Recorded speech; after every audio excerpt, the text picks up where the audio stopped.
안녕하세요. 모닝쇼 김은별입니다. 간밤 뉴욕 증시는 상승으로 거래를 마쳤는데요. 하락을 했다가 다시 한번 오름세 쪽으로, 그리고 S&P 500 지수는 연 최고치를 또 경신을 했습니다. 이렇게 시장의 분위기가 상승으로 가고 있는데요. 이유는 바로 고용지표에서 어느 정도 경기에 대한 열기가 식고 있다는 점이 확인됐기 때문입니다.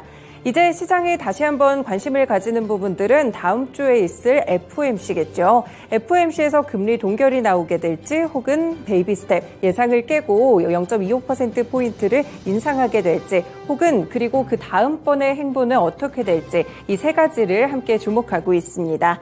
다만 아직까지 불확실성이 있다는 점은 인지하셔야 될 것 같은데요. 다음 주에 또 이 FOMC에 앞서서 CPI, 그러니까 인플레이션에 대한 확인까지 남아 있습니다. 이 부분을 확인한 이후에 연준이 행동을 결정할 것이다라는 전망들이 나오게 되자 시장이 그때까지는 변동성이 생길 수 있다는 의견도 나오고 있는데요. 그렇다면 어떤 뉴스들 체크를 해봐야 될지 오늘도 모닝쇼 간밤에 있었던 소식들로 만나보겠습니다.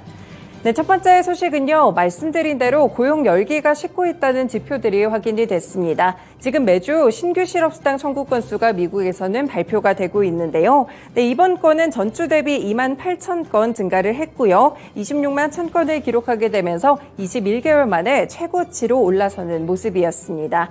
네, 지금 미국의 고용시장이 좀 주춤한 모습을 보이고 있다라고 말씀을 드릴 수 있을 것 같은데요. 지금 신규 실업수당 청구 건수의 흐름들 표로 함께 살펴보시면요. 점차 고용의 열기가 이번 주에 들어서 다시 한번 큰 폭으로 상승했다는 점이 눈에 띄고 있습니다. 이만큼 고용시장도 어느 정도 열기가 식었다라는 평가가 나오고 있는 것인데요. 로이터 통신이 집계했던 전문가 전망치가 23만 5천 건이었는데 이보다도 훌쩍 뛰어넘는 수치가 나왔기 때문에 더욱더 긍정적으로 해석되고 있습니다. 다만 한편으로는 미국의 고용시장이 본격적으로 식어가고 있다라고 보기에는 조금 이르다라는 반대의 시각도 존재하고 있는데요.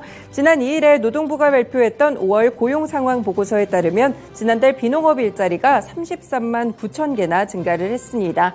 그리고 3.7%인 실업률도 아직까지 고용시장이 탄탄하다는 점을 나타내고 있는데요. 이번 지표 속에서도 약간의 힌트도 있었습니다. 계속 실업수당 청구 건수를 살펴보시면 176만 건을 기록하게 되면서 전주보다 3만 7천 건 오히려 감소하는 수치를 보여줬습니다.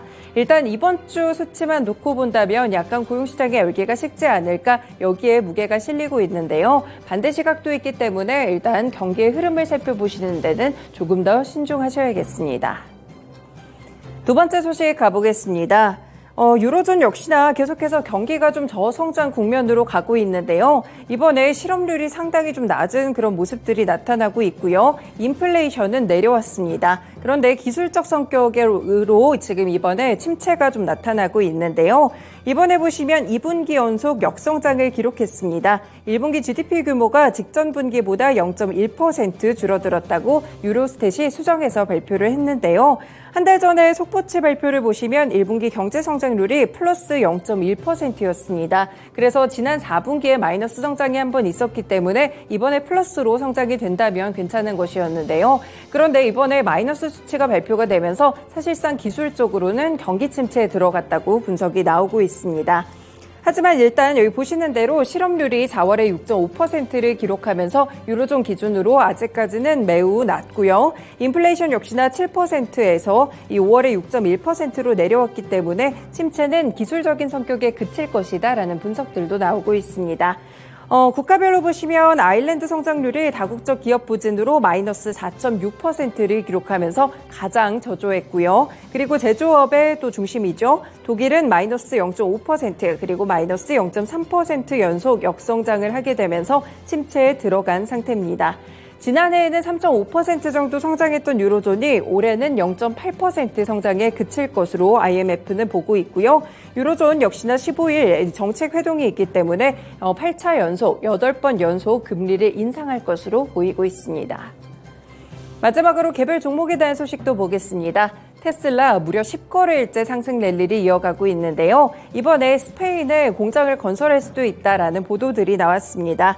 보시면 로이터 통신 보도인데요. 발렌시아의 지방정부 대변인이 한 자동차 회사와 대규모 자동차 투자에 대해서 논의했다는 소식을 전했습니다.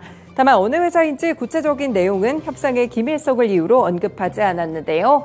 다른 소식통에서 여기가 테슬라다라고 확인을 해줬습니다. 스페인 경제신문 킹코디아스는 여러 소식통을 인용해서 테슬라의 스페인 투자가 자동차 공장을 짓기 위한 것이며 약 6조 2,800억 원 규모라고 보도를 했습니다.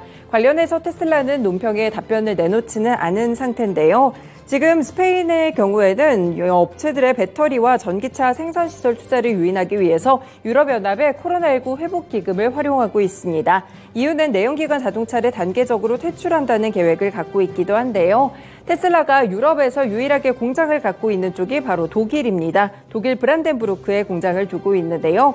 얼마 전에 프랑스에서 또 emmanuel 마크롱 대통령을 만나면서 투자를 권유받기도 했었는데요. 다만 아직까지 테슬라나 혹은 일론 머스크가 어느 쪽에다가 투자를 할지는 결정하지 않은 상황입니다. 이번 스페인에서 관련 보도들이 좀 나왔는데 실제로 이루어지게 될지 끝까지 뉴스플로우 체크해 보셔야겠습니다.